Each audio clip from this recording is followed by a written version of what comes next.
So they didn't even tell me, but they were about to give me an episiotomy, and that them they go cut it out.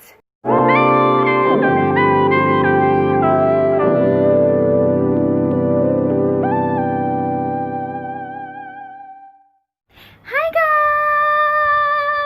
guys, wagwan, welcome back to my channel. It's your girl Sashelle, and today I have a good one for you guys. You have already know what I went through during my pregnancy, and I promised you that I would do my labor and delivery story. So I'm gonna do this makeup look and do a little story time while I'm doing this makeup look. Guys, I might have to pause on certain sections because trust me, with all of these cuts and all of these things, I have to kind of pause. That tells this video will be like hours long.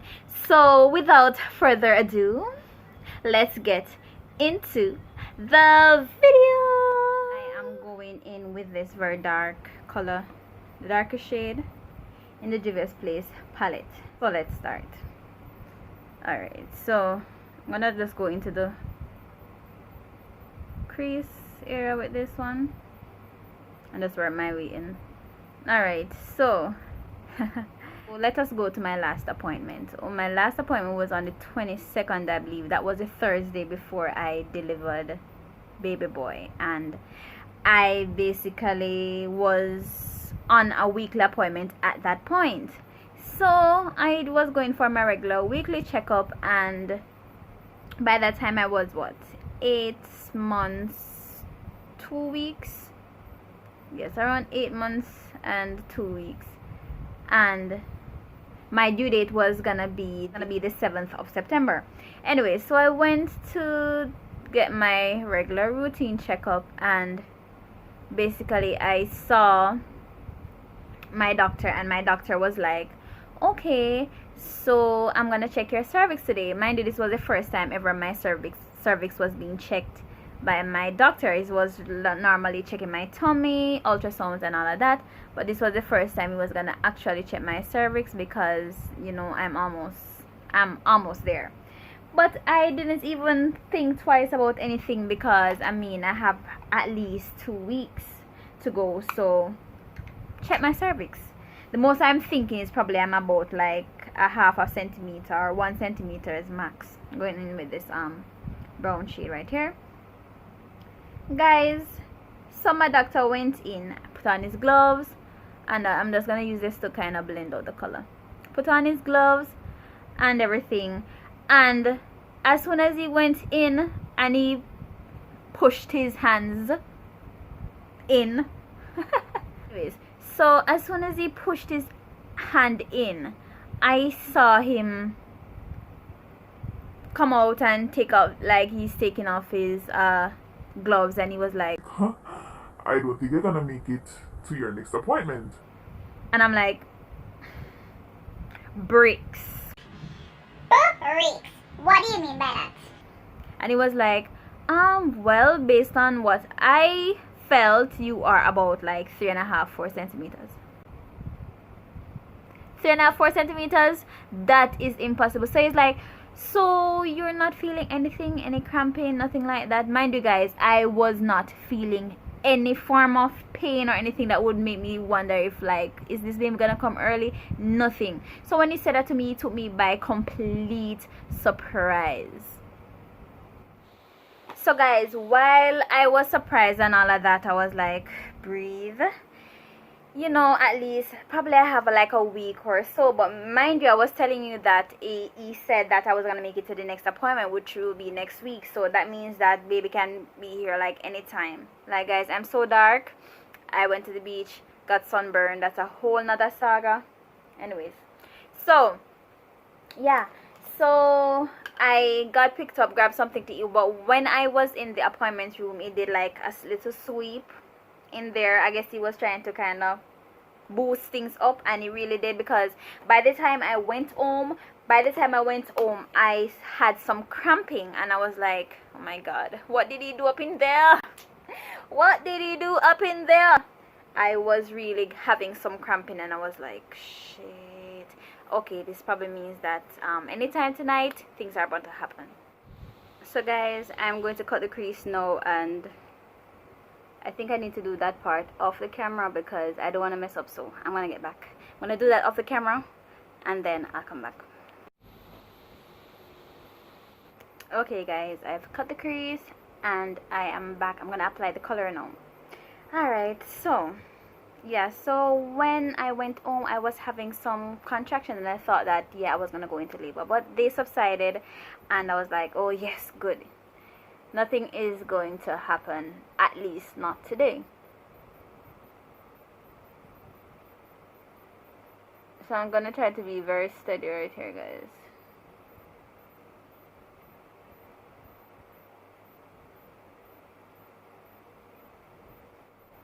Guys, if you want to see how I use my powder shadows and turn them into inner liner, I will do a video on that. Just comment down below. Alright, so Friday came, nothing. Saturday came, nothing, until Sunday morning during sleep time. So I was sleeping Sunday morning. It's like 1 a.m. in the morning and I feel this urge to pee, which is a regular thing for me.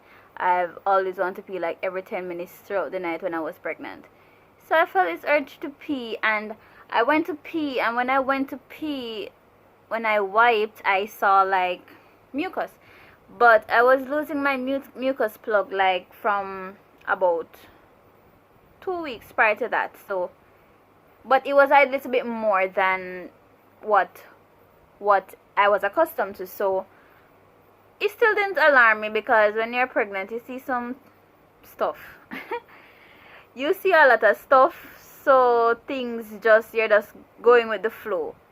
So I saw that it was a bit much, but I still went back into the room. When I went into the room now, I noticed that the floor was a bit damp. I almost slipped, so I noticed that the floor was a bit damp, and I was like, what could I've possibly throw away? Like, I don't recall throwing away anything right here. Anyways, went back to bed. Then when I went back to bed now, about 10 minutes later, I had to pee again. But when I got up, I felt like a little drizzle. That's how I can put it.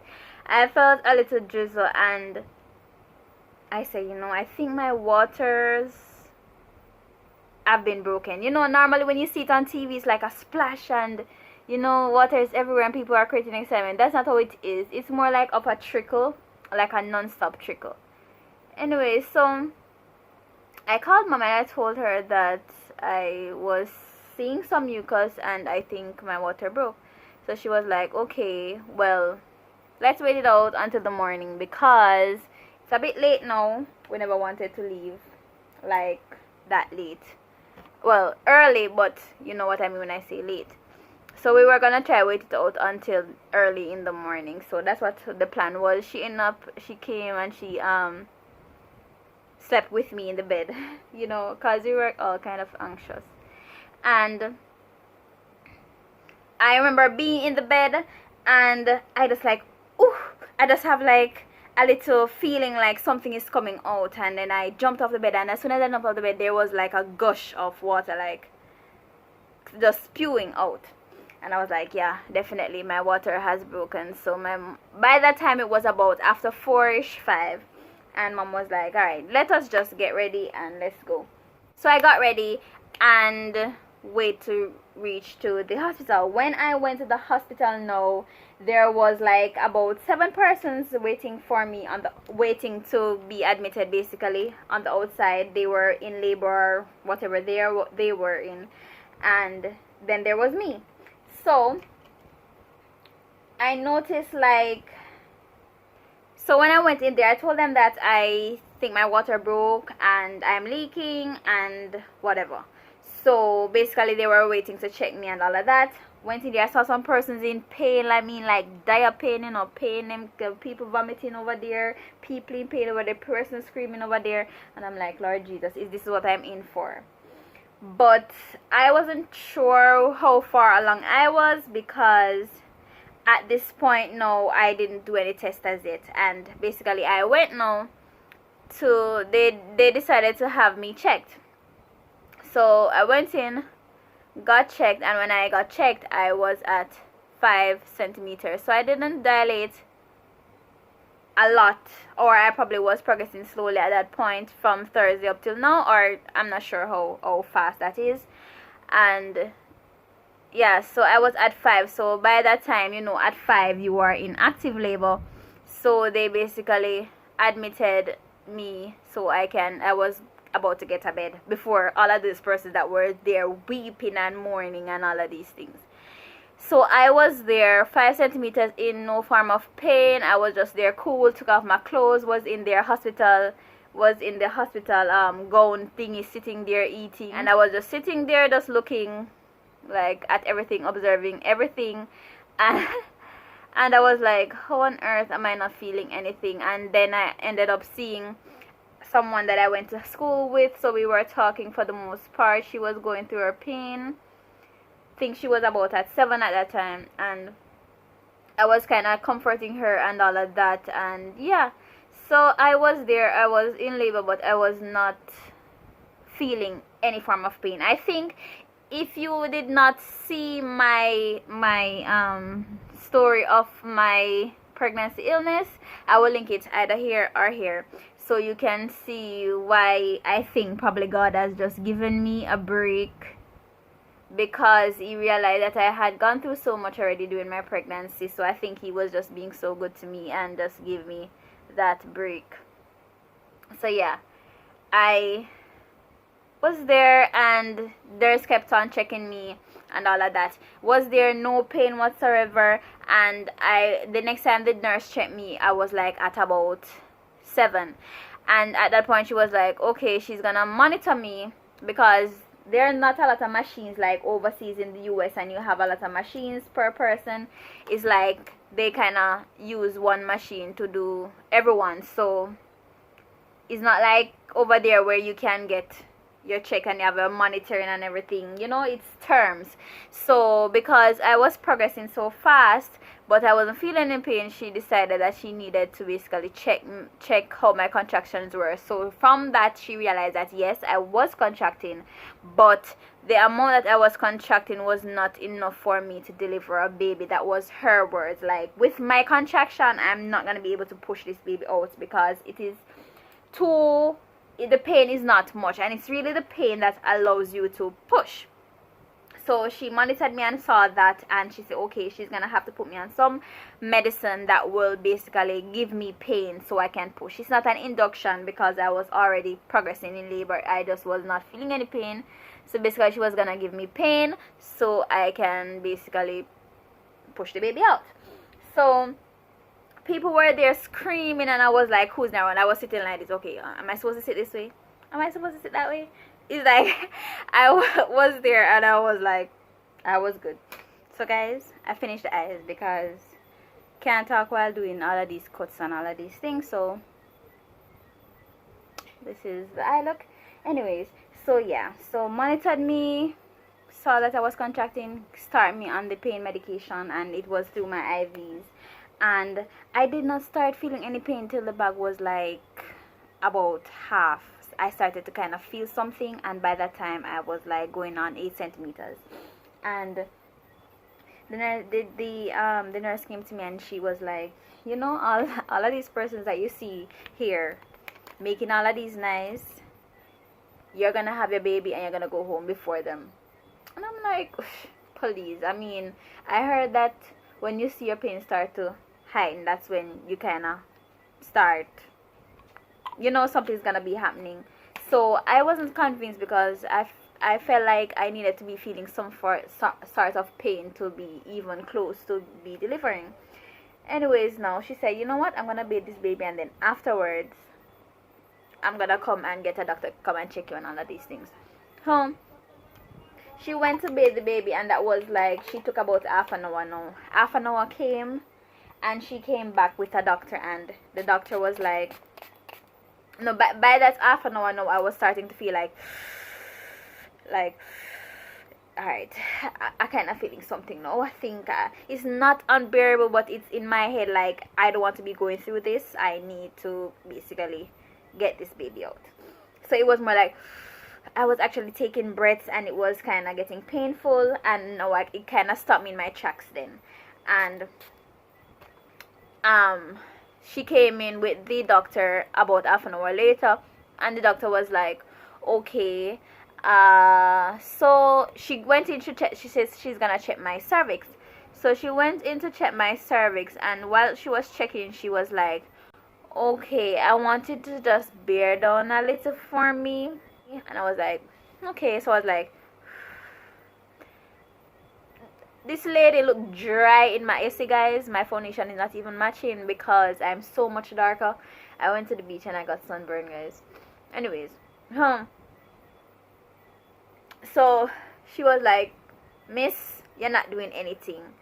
So in my head I'm like, what do you mean? She's like, if you want me to deliver this baby, then you need to bear down. But I mean, it's the old way how she kind of came up with this, because she said she was gonna check my cervix. I was there waiting for her to check my cervix to hear that I was supposed to bear down. So in my head, she wants me to bear down because she's trying to feel for something or whatever. But obviously what happened was that she found that the baby was in the birth canal and was ready to come out. So basically she wanted me to push then.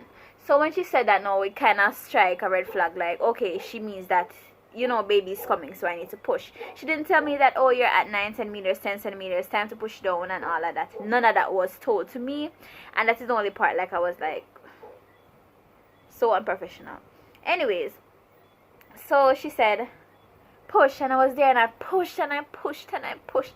Guys, I pushed about 10 times. I pushed about 10 times, and she was, mind you, when I started to push, one foot is up here now, and the next foot is sticking out like this. Normally persons have their 2 foot up like this. One of my foot was like up and one of them was like down, and this foot was literally in her chest, like right here. And she was like, miss, mine, you push me down.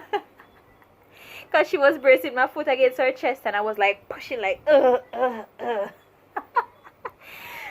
gosh. So I was there, and I pushed about 10 times, and she was saying to the nurse that was there, like, you know, she's pushing really well, but I don't think she's gonna be able to deliver this baby. So they were saying that to themselves, almost like I'm not even in the room, but I am listening very keenly at everything that they're saying. I know that I heard her say, yeah, I don't think she's gonna be able to deliver this baby, so yeah, I think we should go for the scissors. So when she said scissors, now, I mean, like, I'm in pain at this point, and I'm, you know, kind of a bit woozy and all of that, but I hear scissors plain and clear, and a part of me started to like panic. And as I said, in Jamaica, they don't tell you anything. They know what is supposed to be done, and they do it. They don't even get you involved, which I don't like, because I'm constantly researching. So if there's anything gonna happen to me, I want to be able to know that information. Anyways, so they didn't even tell me, but they were about to give me an episiotomy, and that them they go cut it out. Anyways, so I was kind of there panicking because I overheard what she said, and I was like anticipating what was gonna happen. And the nurse came back with her little, it's like a pan of stuff, and this is, I guess this was in there. Now they didn't tell me that they're gonna cut me or anything. This really was like, okay, on the next contraction you want to push with all your might. But in my head, like, I wanna plan to cut me out, like, me now push. But you know, when you're gonna, when the baby is down there, it's like, it's harder to not push than to push, because everything that you want is to really push, because it's so much pressure down there. And that persons are saying that they feel like they want to poop. I didn't even feel like I want to poop. It's just that urge of wanting to just push whatever out, because to me the pushing was a very relieving feeling. So I could not hold back. So when the contraction came and they were like, push, and then I pushed, I felt they cut my ooha. They cut it, guys, and I was like, what the, did they just cut my vagina out? And I cannot even explain what it felt like to, I mean, I would imagine like probably a piece of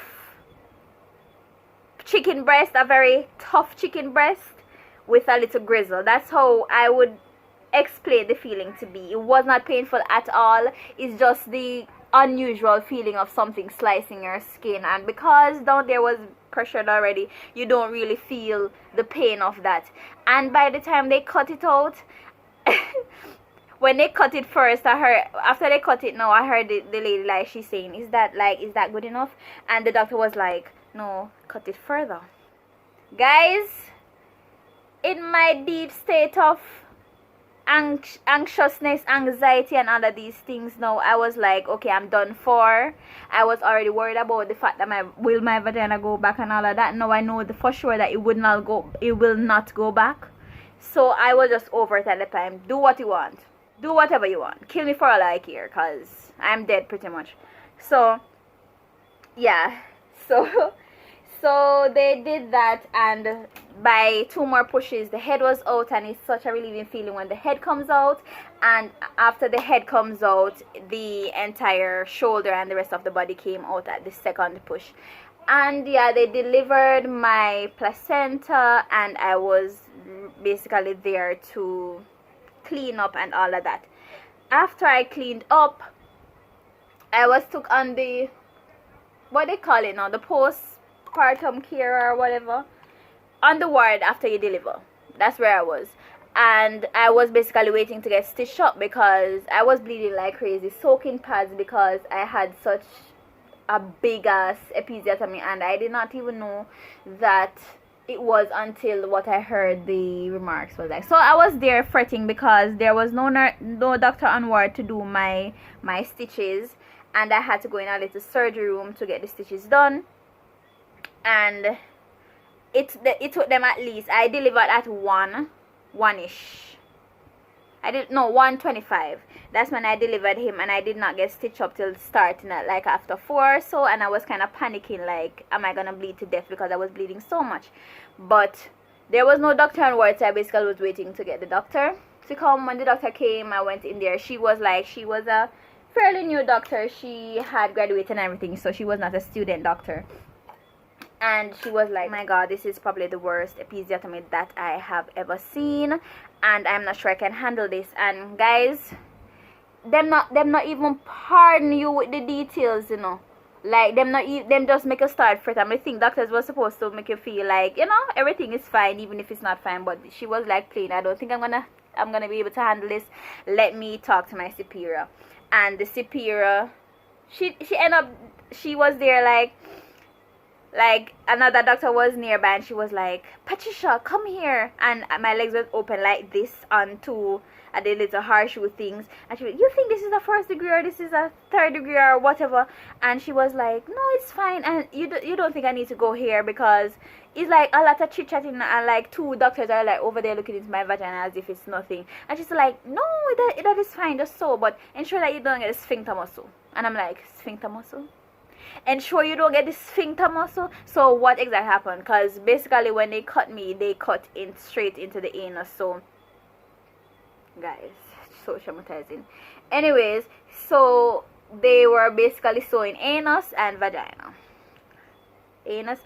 So they were doing inside stitches, outside stitches. Guys, by the time I reached 50 something stitches, I stopped counting, and they had to give me like a numbing injection like about 4 times during the procedure, because it started to wear out. That is how long, because when the visiting time started at around 6:30ish, and I was still getting stitched up from 4 o'clock, so you know I got a lot of stitches.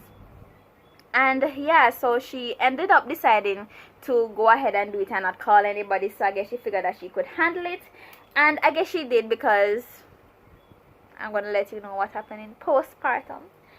So I'm not having any problems now, I assume, and so I guess she did good. So yeah guys, that was basically what I did. And I came out, when the baby came out, I was like, Jovi. He looked exactly like his father. He was very chubby, he was very, very cute and handsome. He was 7 pounds 3 ounces, and he was a shorty. He was like 19 inches tall, and he looked very Chinese looking, but that is from his father's side. So I did it, guys, and trust me, it was a breeze, and I felt like God just had blessed me with such a good. I did not start feeling pain till about half an hour before I was starting to push, and by the time I started to feel pain, I was basically ready to push it out. So I can't tell you that I had a very hard, and it was hard to deliver him, because to me pushing him out was the easiest part of my entire pregnancy and my labor. So God had blessed me with such an awesome labor, and I couldn't have asked for it to be any worse. And my postpartum was fairly good also. There was no complications. Baby came out healthy. I was good. And my hyperemesis, I'm gonna do a next video on my postpartum and life after hyperemesis gravidarum. Guys, remember, I'm going to let you can go into my hyperemesis video. I'm gonna tag it right somewhere at the top here, so you can see how I basically suffered during my pregnancy. So getting such an easy labor, I think God was just setting me up, like, you know, this is the rainbow at the end of the tunnel, basically, because He blessed me with such a good labor, and I was so happy, and everything was perfect. Matter of fact, when I had the baby, I basically went home like the same night. By about 10:30ish that night, I was home, and I was with baby, and all was well. So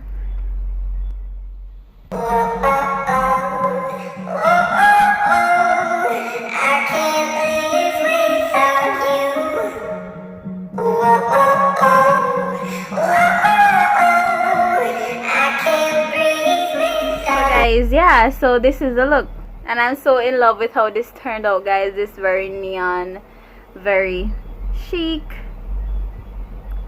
and I think it's cute with my blondie hair and my head wrap, guys. This is my first time doing wraps. So guys, if you enjoyed my labor and delivery story, just let me know down in the comments down below. And guys, if you want to know how was life after hyperemesis gravidarum, if my symptoms persist, so guys, and let me know what you think about this look. Just comment down below what other videos do you like to see, guys, and stay tuned. Don't forget to like, comment, share, and subscribe, guys. Join the family. We have a good family over here. Thank you guys for your usual support, and I'll see you next week. Ta-da!